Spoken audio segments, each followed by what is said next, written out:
2024 money saving tips. अमीर कैसे बने? ये हैं अमीर बनने के 5 शानदार तरीके। आपके पास होगा पैसा ही पैसा। Tips to become rich. अमीर बनने के लिए सबसे पहले आपको पैसे के इस्तेमाल से लेकर कहाँ और कितना इन्वेस्ट करना है, इसके लिए फाइनेंशियल प्लानिंग करनी पड़ेगी। Tips to become rich. अमीर बनना हर किसी का सपना होता है। इस सपने को पूरा करने के लिए कई लोग पूरी जिंदगी मेहनत करते हैं। वहीं कई लोग जल्द से जल्द अमीर बनना चाहते हैं, लेकिन सच्चाई यह है कि कुछ ही लोग अमीर बनने के सपने को पूरा कर पाते हैं। ऐसे में अगर आप भी कमाई के पैसे बचाकर अमीर बनने की चाह रखते हैं तो आपको ये पता होना जरूरी है कि अमीर बनने का तरीका, हाउ टू बिकम रिच, क्या है। इसके लिए सबसे पहले ये जरूरी है कि आप कमाई और बचत के आसान पर्सनल फाइनेंस रूल को समझें। यहाँ हम आपको बताने जा रहे हैं कि अमीर बनने का आसान फॉर्मूला क्या है। इन फॉर्मूले को अगर आपने सही से फॉलो कर लिया तो जिंदगी में कभी भी आपको पैसे की कमी नहीं आएगी। इतना ही नहीं, कोई आपको करोड़पति बनने से नहीं रोक पाएगा। तो चलिए जानते हैं।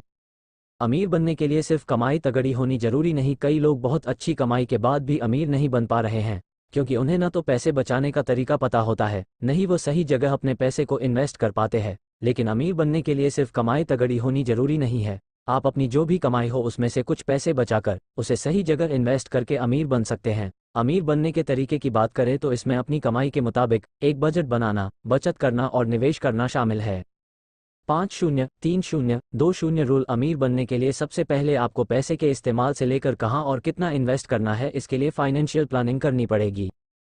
पैसे बचाने के लिए 5-0-3-0-2-0 रूल एक शानदार तरीका और आसान है। इसके तहत आपको अपनी कमाई के पैसे को जरूरत से लेकर बचत तक के लिए 3 अलग अलग भाग में बांटना है।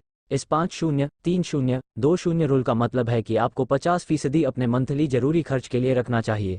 इसके अलावा 30% अपने शौक को पूरा करने के लिए रखना चाहिए। वहीं बाकी के बचे 20% कमाई को भविष्य की जरूरतों के लिए बचत करके सही जगह निवेश करना चाहिए। 2x saving rule. अगर आपको लगता है कि आप अपने सेविंग्स अकाउंट में पैसे जमा करके शानदार रिटर्न पा सकते हैं तो ये सही नहीं है। सेविंग अकाउंट में आपको काफ़ी कम रिटर्न मिलता है, लेकिन अगर आप सेविंग अकाउंट में पैसे जमा करके भी ज़्यादा ब्याज कमाना चाहते हैं तो आपके लिए ऑटो स्वीप फैसिलिटी का ऑप्शन चुनना बेहतर है। आप अपने बैंक में संपर्क करके सेविंग अकाउंट में ऑटो स्वीप फैसिलिटी एक्टिव करा सकते हैं। ऑटो स्वीप फैसिलिटी के तहत अगर आपके सेविंग अकाउंट में मौजूद पैसे एक लिमिट से ज़्यादा हो जाती है तो लिमिट से एक्स्ट्रा पैसा ऑटोमेटिक रूप से फिक्स्ड डिपॉजिट अकाउंट में चला जाता है। इसके बाद आपको सेविंग अकाउंट पर एफडी जैसा रिटर्न, बेस्ट एफडी रिटर्न्स, मिलता है। इसमें आपको पहले की तुलना में 5-7% अधिक रिटर्न मिलता है। 6x emergency fund rule. भविष्य में होने वाली इमरजेंसी की स्थिति को ध्यान में रखते हुए अपनी मंथली इनकम का कम से कम 6 गुना इमरजेंसी फंड में डालना चाहिए। ये सिक्योर इन्वेस्टमेंट का एक शानदार तरीका है। अगर आसान शब्दों में बताएं तो यदि आपका मंथली खर्च 1 लाख है तो भविष्य में होने वाली इमरजेंसी कंडीशन से निपटने के लिए आपको 6 लाख जमा करके रखना चाहिए। 20x term insurance rule. Term life insurance में मिनिमम सम एश्योर्ड कैलकुलेट करने का सबसे अच्छा तरीका 20x टर्म इंश्योरेंस है।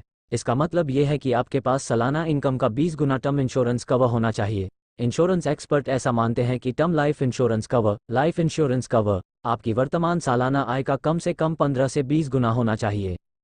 25x retirement rule. हर व्यक्ति के लिए रिटायरमेंट प्लानिंग करना बेहद जरूरी है।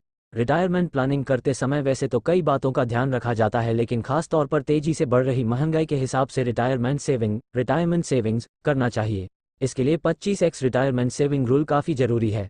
इसके तहत यदि आप रिटायरमेंट प्लानिंग कर रहे हैं तो आपके पास सालाना खर्चे का 25 गुना रिटायरमेंट फंड के तौर पर होना चाहिए। इसके बाद आप आराम से रिटायर होने के बारे में सोच सकते हैं।